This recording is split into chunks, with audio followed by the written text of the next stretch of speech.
Good morning students. आज हमारा second chapter complete हो गया था। अब उसके पीछे के दिए हुए क्वेश्चन आंसर्स को हम करेंगे। चैप्टर के अंतर्गत दिए गए पीछे के क्वेश्चन आंसर निकाल लीजिए। बुक में पेज नंबर 21 पर आपके दिए हुए हैं क्वेश्चन। सबसे पहले हमारे द्वारा अभ्यास प्रश्नों को किया जाएगा। अभ्यास प्रश्न में मल्टीपल चॉइस के क्वेश्चन आपके दिए गए हैं, MCQ जिसे कहते हैं, वस्तुनिष्ठ प्रश्न। पहला है, nth इकाई की सीमांत उपयोगिता की गणना निम्न प्रकार से की जाती है। यहाँ पर marginal utility n equal to total utility n minus total utility n minus 1। पहले का answer marginal utility n equal to total utility n minus total utility n minus 1। पहला वाला जो ऑप्शन दे रखा है ए ऑप्शन, वो राइट है। सेकंड क्वेश्चन है, दो वस्तुओं की स्थिति में गणनावाचक विश्लेषण में उपभोक्ता के संतुलन की शर्त होती है। क्या होती है उपभोक्ता के संतुलन की शर्त दो वस्तुओं के संदर्भ में? ये जो आपके ब वाला ऑप्शन दे रखा है, डी वाला ऑप्शन, पहले क्वेश्चन में ए, दूसरे क्वेश्चन में बी वाला। Marginal utility X divided price X equal to marginal utility Y divided price Y. ये आपका राइट आंसर होगा दो वस्तुओं के संदर्भ में उपभोक्ता के संतुलन की शर्त के अंतर्गत। तीसरा क्वेश्चन दे रखा है, गणनावाचक विश्लेषण में यूटिल्स में मापते हैं। किसको मापते हैं? सीमांत उपयोगिता, उपयोगिता, कुल उपयोगिता या उपयोग सभी। उपयोगिता मापी जाती है, उपयोगिता के प्रकार ही सीमांत उपयोगिता, कुल उपयोगिता है। तो इसमें आपका द आंसर आएगा A B C D, D option आएगा, उपयुक्त सभी आएंगे। और फोर्थ वाला क्वेश्चन जो आपका दे रखा है, उपयोगिता का गुण होता है, एक उत्पाद से दूसरे उत्पाद में बदलती है, बिल्कुल ऐसा ही होता है। दूसरा, एक समय से दूसरे समय में बदलती है, ये भी होता है, राइट। एक व्यक्ति से दूसरे व्यक्ति में बदलती है, ये भी सही है, उपयुक्त सभी। फोर्थ के आंसर के अंतर्गत आपके डी ऑप्शन ही आएगा।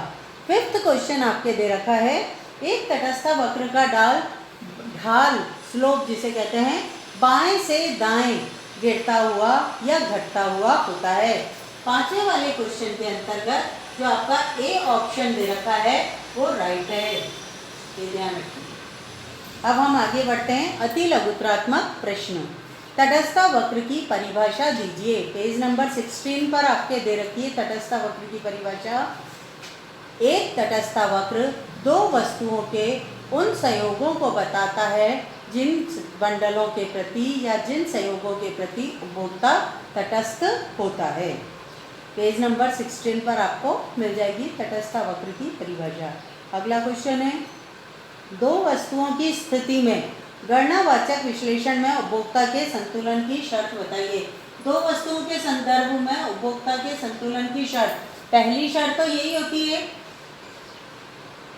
Marginal utility x divided price x equal to marginal utility y divided price y। और दूसरी शर्त होती है price x quantity x plus price y quantity y equal to m। यह आपकी दूसरी शर्त होती है। नेक्स्ट अगला क्वेश्चन है आपके, प्रतिस्थापन की सीमांत दर को परिभाषित कीजिए। प्रतिस्थापन की सीमांत दर, पेज नंबर 21 निकालिए। आपके पेज नंबर 21 के ऊपर आपके ये जो महत्वपूर्ण बिंदु दिए हुए हैं, लास्ट सेकंड, प्रतिस्थापन की सीमांत दर वह है जो y वस्तु के लिए x वस्तु की प्रतिस्थापन की सीमांत दर, y वस्तु की वे मात्राएं होती हैं जो x वस्तु की प्रत्येक अतिरिक्त इकाई को प्राप्त करने के लिए त्यागी जाती हैं ताकि संतोष बराबर स्तर का प्राप्त हो सके। या फिर आप जो नोट्स में लिखवाई गई है, एक वस्तु की अतिरिक्त इकाई को प्राप्त करने के लिए दूसरी वस्तु की जो मात्रा में परिवर्तन किया जाता है, दोनों वस्तुओं की मात्रा के परिवर्तन का अनुपात ही सीमांत प्रतिस्थापन की दर कहलाता है। या आप वहाँ से लिख सकते हैं या फिर यहाँ पर महत्वपूर्ण बिंदु के लास्ट सेकंड पॉइंट से आप ले सकते हैं इसका आंसर। अगला क्वेश्चन है, तटस्थ वक्र मूल बिंदु के उन्नतोदर क्यों होते हैं? तटस्थ वक्र मूल बिंदु के उन्नतोदर सीमांत प्रतिस्थापन की दर, मार्जिनल रेट ऑफ सब्स्टिट्यूशन के कारण होते हैं। सीमांत प्रतिस्थापन की दर के कारण होते हैं। पेज नंबर 18-19 निकाल लीजिए आपका। पेज नंबर 18 और 19 के अंतर्गत देखिए, तटस्थ वक्र मूल बिंदु के उन्नतोत्तर होते हैं, ये मिल गई हेडिंग। इसके अंतर्गत यह घटती हुई सीमांत प्रतिस्थापन के दर के कारण होता है। लाइन मिली है जो, यही मुख्य कारण है जिसके कारण तटस्थ वक्र मूल बिंदु की ओर उन्नतोत्तर होते हैं। मार्जिनल रेट ऑफ सब्स्टिट्यूशन के कारण ही सीमांत तटस्थ वक्र ऋणात्मक ढाल लिए हुए होते हैं या घटते हुए प्राप्त होते हैं, उन्नतोत्तर ढाल के होते हैं। बजट रेखा का गणितीय समीकरण, बजट रेखा का गणितीय समीकरण क्या होता है? Price X quantity X plus price Y quantity Y equal to M. यह आपकी बजट रेखा का समीकरण कहलाता है। नेक्स्ट है आपके अगला क्वेश्चन, तटस्थ वक्र की मान्यताएं। तटस्थ वक्र की मान्यताएं आपको नोट्स में लिखवा दी गई थी, पेज नंबर 17 पर दी हुई है। नेक्स्ट क्वेश्चन है, उपभोक्ता की आय के कारण बजट रेखा पर होने वाले प्रभाव को चित्र से समझाइए। बजट रेखा पर होने वाला प्रभाव, आय प्रभाव जो है वो मेरे द्वारा नोट्स में डिटेल में समझाया गया था। आपको ये क्वेश्चन स्वयं करना है, नहीं आता है तो आप कंसल्ट कर सकते हैं।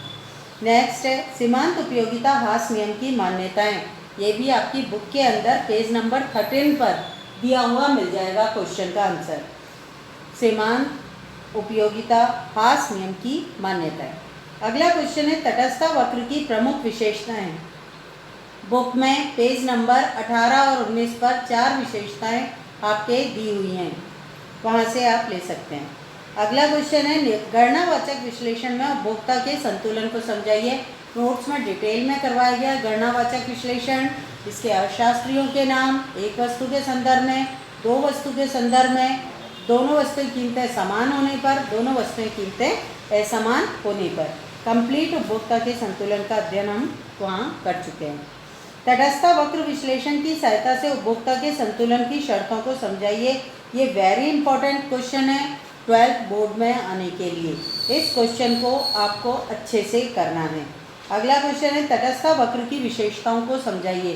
तटस्थ वक्र की विशेषताएं आपके द्वारा लघुत्रात्मक क्वेश्चन के 4th क्वेश्चन में भी की जा चुकी हैं, वहाँ आपने शॉर्ट में की थी, यहाँ आपको डिटेल में करनी है। चित्र भी बनाना है आपको और उसकी प्रत्येक बात को बुक के अकॉर्डिंग लिखना है। नेक्स्ट है, समसीमांत उपयोगिता नियम की व्याख्या कीजिए। समसीमांत उपयोगिता नियम आपके द्वारा डिटेल में किया गया है। कुछ क्वेश्चन और हैं जो मेरे द्वारा आपको भेजे जाएंगे, उन क्वेश्चंस को और आप कर लीजिएगा। Thank you. कल हमारा नेक्स्ट चैप्टर 3rd चैप्टर प्रारंभ होगा मांग का। ये भी उपभोक्ता व्यवहार के सिद्धांत में सम्मिलित है।